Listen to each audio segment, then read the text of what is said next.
ফলতার উপনির্বাচন থেকে সরে দাঁড়ালো তৃণমূল কংগ্রেস। মানে ক্ষমতা থেকে চলে যাওয়ার পরের প্রথম উপনির্বাচন হিসাব মতো সেই উপনির্বাচন থেকে পাত্তারি গুটিয়ে তৃণমূল কংগ্রেস হাওয়া হয়ে গেলেন, পুষ্পা সে হাওয়া হয়ে গেলেন।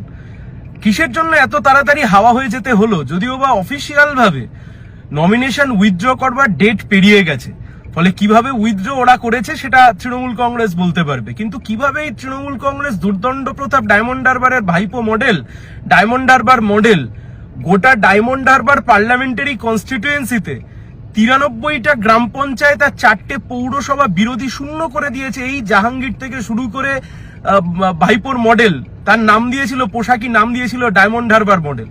আসলে যারা পুলিশের সাহায্য নিয়ে, গুন্ডার সাহায্য নিয়ে, টাকা অর্থবল নিয়ে মানুষকে দমিয়ে দিয়ে, মানুষকে ভয় দেখিয়ে যারা বিরোধী শূন্য করে দিনের পর দিন ভোটে জিতেছে, ক্ষমতা থেকে চলে যেতেই মানুষ যেহেতু পাশে নেই, তৃণমূল আজকে লেজ গুটিয়ে পালিয়ে গেল। সরাসরি লড়াই বিজেপি বনাম সিপিআইএম, আমাদের সাথে সরাসরি বিজেপির লড়াই। যে কথা আমরা আগেও বলেছিলাম, সে কথা আমরা আজকেও বলছি, যে পশ্চিমবাংলায় ক্ষমতা পালাবদলের পরেই প্রথম উপনির্বাচন, সেই প্রথম উপনির্বাচন থেকে তৃণমূল কংগ্রেস সরে দাঁড়ালো। কোন পার্লামেন্টারি কনস্টিটিউয়েন্সির মধ্যে ফলতা পড়ে? ভাইপোর ডায়মন্ড হারবার পার্লামেন্টারি কনস্টিটিউয়েন্সির মধ্যে, যেখানে 2018 সাল 2023 সালের পঞ্চায়েতের নির্বাচনে একটাও কোথাও জেলা পরিষদের আসনে সিপিআইএম কে ক্যান্ডিডেট পর্যন্ত দিতে দেওয়া হয়নি। শুধুমাত্র একটা জায়গায় ক্যান্ডিডেট দেওয়া হয়েছিল, তাও সেখানে প্রচারটুকু পর্যন্ত করতে দেয়নি। 93টা গ্রাম পঞ্চায়েত বিরোধী শূন্য, 4টে পৌরসভা বিরোধী শূন্য। গোটা ভূভারতবর্ষের একমাত্র পার্লামেন্টারি কনস্টিটিউয়েন্সি, সেই পার্লামেন্টারি কনস্টিটিউয়েন্সির ফলতা বিধানসভার উপনির্বাচন, সেখান থেকে তৃণমূল আজকে ল্যাজ গুটিয়ে পালিয়ে গেল। পুষ্পার আঙুর আজকে সত্যি সত্যি কিসমিস হয়ে গেছে। যারা গণতন্ত্র নিধন যজ্ঞে সামিল হয়েছিলেন, তারা আজকে গণতন্ত্রের উৎসব থেকে ল্যাজ গুটিয়ে পালিয়ে গেছেন। এই লড়াই সরাসরি বামপন্থী বনাম বিজেপিদের লড়াই। আজকের ভিডিওটা পুরোটা দেখবেন। ইতিহাসে পাতা উল্টে কখনো কি আপনারা দেখেছেন এমন কোনো ঘটনা ঘটেছিল কিনা? ফলতা থেকে তৃণমূল প্রার্থী উইথড্রল করে নিল জাহাঙ্গীর, যিনি তৃণমূলের প্রার্থী ছিলেন। উনি কি বলছেন আপনাদেরকে শোনাবো। নওশাদ সিদ্দিকী কি বলছেন আপনাদেরকে শোনাবো। সিপিআইএম নেতা কৌস্তব চ্যাটার্জি কি বলছেন আপনাদেরকে শোনাবো। এই কথাগুলো শোনার পরে আপনাদের মধ্যে কোথাও না কোথাও একটা জিজ্ঞাসা চিহ্ন থাকবে, তৃণমূল প্রার্থী উইথড্রল কেন করে নিল? যে দলের কাছে 80টা এমএলএ রয়েছে, আর ফলতা কেন্দ্র যেখানে নাকি অভিষেক ব্যানার্জির শক্ত ঘাঁটি, এই ফলতা কেন্দ্র থেকে প্রার্থী উইথড্রল। আগে আপনারা শুনুন জাহাঙ্গীর কি বলছে। আমি ফলতার ভূমিপুত্র, আমি চাইবো ফলতা শান্তিতে থাকুক, সুস্থ থাকুক, ভালো থাকুক এবং ফলতায় আরো বেশি বেশি উন্নয়ন হোক। তাই সোনার ফলতা হোক, এটাই আমার স্বপ্ন ছিল। তাই আমাদের সম্মানীয় মুখ্যমন্ত্রী ফলতা উন্নয়নের জন্য স্পেশাল প্যাকেজ দিচ্ছে। সেই জন্য আমি আগামী 21শে মে যে রিপোল আছে, সেই রিপোলের কন্টেস্ট থেকে আমি নিজেকে দূরে সরিয়ে নিলাম। জাহাঙ্গীরের কথাগুলো আপনারা শুনলেন। ওনার কথাতে তো আমি এটুকু বুঝতে পারলাম, কোথাও না কোথাও ভয় পেয়েছে। পুষ্পা ভয় পেয়ে গিয়েছে। ভয় পেয়েছে শুধু নয়, হতেই পারে কোথাও না কোথাও তৃণমূলের সঙ্গে বিজেপির একটা সমঝোতাও হতে পারে। গন্ধ তো পাওয়া যাচ্ছে। না হলে বলুন না, তৃণমূল কেন প্রার্থী উইথড্রল করে নেবে?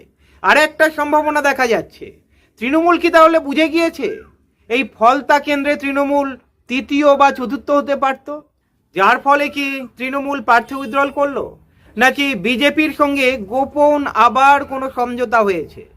আমাকে বাঁচিয়ে দাও, আমরা ফলতা তোমাকে দিয়ে দিচ্ছি। ফলতাতে নাকি দারুণ উন্নয়ন হবে। মুখ্যমন্ত্রী মানে শুভেন্দু অধিকারীকে উনি দারুণ সম্মানও দিচ্ছেন এখন, এবং উনি বলছেন এই যে আমাদের মুখ্যমন্ত্রী, পশ্চিমবঙ্গের মুখ্যমন্ত্রী ফলতাতে যা প্রতিশ্রুতি দিয়েছে, যা উন্নয়নের জোয়ার দেখা দিচ্ছে, যার ফলে উনি শান্তি রাখতে চান, যার ফলে উনি প্রার্থী হতে চান না। আচ্ছা, ওনার কথাগুলো সত্যিই কি হজম হলো? তৃণমূল প্রার্থী উইথড্রল করে নিচ্ছে, নাকি তৃণমূল বুঝে গিয়েছে হেরে যাবে, মান সম্মান বাঁচানোর জন্য প্রার্থী উইথড্রল করলো?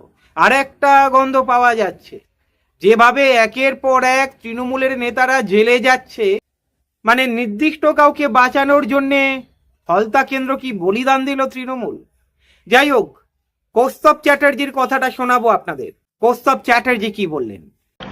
বাংলার রাজনীতিতে এখন একটাই খবর তো, যে পুষ্পা ঝুঁকেছেন। আচ্ছা, ঝুঁকেছেন কার নির্দেশে? সমঝোতা হলো কার নির্দেশে? বাংলার মানুষ জানতে চাইছে। অনেকগুলো সম্ভাবনা আছে। ভাইপো বার্তা দিলেন নাকি জাহাঙ্গীরের মাধ্যমে শুভেন্দুবাবুকে? ভাইপোর বার্তা গেল নাকি তৃণমূলের থেকে বার্তা গেল বিজেপির কাছে যে আমরা ছেড়ে দিলাম, তোমরা সরকার করছো, আমরা তোমার পাশে আছি? আর 3 নম্বর সম্ভাবনা, আসলে ওখানে সিপিআইএম একটা বিরাট শক্তি হিসেবে উঠে আসছে। সেইটাকে সুকৌশলে তৃণমূল, ওখানে ফার্স্ট সেকেন্ড থার্ড হওয়ার চান্স ছিল না, ফোর্থ হয়ে যেত, সুকৌশলে সেটা এড়িয়ে যাওয়া। কিন্তু এর উত্তর পাওয়া যাবে আগামী দিনে। আমরা এই কথাই বলেছিলাম, এই নির্বাচনের আগেও এই কথাই আমরা বলেছিলাম, তৃণমূল কংগ্রেসকে ভোট দিলে, যারা তৃণমূল কংগ্রেসকে ভোট দিলেন, দেখুন কাদের ভোট দিলেন। যে মানুষ ভেবেছিলেন তৃণমূল আপনাকে রক্ষা করবে, অনেকে মজা করে বলছে তৃণমূল এখন ইঁদুর হয়ে গেছে, আমি বলছি না, ইঁদুরও হয়নি, ইঁদুরও সেই বাঘটাকে বাঁচিয়েছিল জালটা কেটে, সিংহটাকে বাঁচিয়েছিল জালটা কেটে। এরা কেউ ইঁদুর না।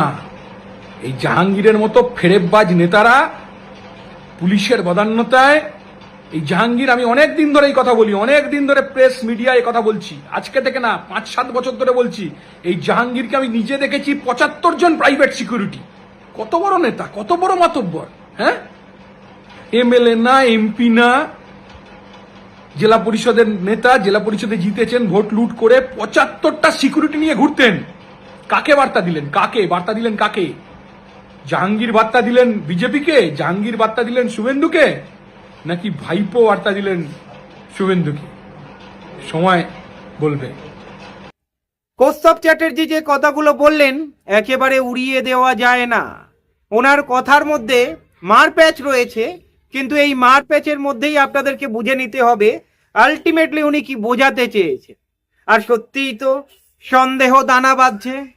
শুধু কৌস্তব চ্যাটার্জি নয়, এরপরে আপনাদেরকে শোনাবো নওশাদ সিদ্দিকী কি বললেন। ফলতার নির্বাচন থেকে তৃণমূল কংগ্রেস প্রার্থী জাহাঙ্গীর খান নিজেকে প্রত্যাহার করে নিলে, এটা নিয়ে প্রচুর চর্চা হচ্ছে, কিন্তু প্রশ্ন থেকে যাচ্ছে জনমানসে, স্বইচ্ছায় তিনি নিজেকে গুটিয়ে নিলেন, না বিজেপির সাথে সমঝোতার তিনি বার্তা দিলেন, না তার দলের অভ্যন্তরীণ ডিসিশন তিনি মানলেন? এই বিষয়ে উত্তর সময় কিন্তু কথা বলবে, উত্তর দেবে। কিন্তু আমার একটা জিনিস থেকে যাচ্ছে, আমার মনে হয় দুটো জিনিস খুব হতে পারে। একটা হচ্ছে বিজেপিকে সমঝোতার বার্তা, যে বিজেপির নেতৃত্ব, যে বর্তমান মুখ্যমন্ত্রী শুভেন্দু অধিকারী মহাশয় জাহাঙ্গীর খান সাহেব সম্পর্কে যে কথা বলেছেন, তিনি সেই বার্তা দেওয়া যে আমি তোমাদেরই লোক, তোমাদেরকে সুযোগ করে দিলাম। অথবা এটা হতে পারে এন্টায়ার তৃণমূল বিজেপিকে নতুন করে সুযোগ করে দিচ্ছে। অথবা এটাও হতে পারে যে তৃণমূল কংগ্রেস দেখছে যে এই নির্বাচনে ফলতা থেকে 1, 2, 3 কোনো মতেই আসতে পারবে না, 4 বা 5-এ থাকবে। সেই জন্যই নতুন করে আমার মুখ থুবড়ে পড়লে পার্টি ঘুরে দাঁড়াবার আর কোনো জায়গায় থাকবে না। ফলে এটাকে সুকৌশলে জাহাঙ্গীর খানের নাম দিয়ে এড়িয়ে যাচ্ছে। তবে সময় কথা বলবে। তবে তৃণমূল কংগ্রেস যে দুর্নীতি অন্যায় করেছে, সেই অন্যায় দুর্নীতির আর মাপ ক্ষমা বাংলার মানুষ করবে না। নতুন করে আর তৃণমূল কংগ্রেসকে বাংলার মানুষ চাইবে না। নওশাদ সিদ্দিকীর কথাগুলো শুনলেন, এবং কথাগুলো শুনেই আপনারা বুঝতে পাচ্ছেন বিসর্জন দিল। বলতে গেলে ফলতা কেন্দ্রটা বিক্রি করে দিল তৃণমূল।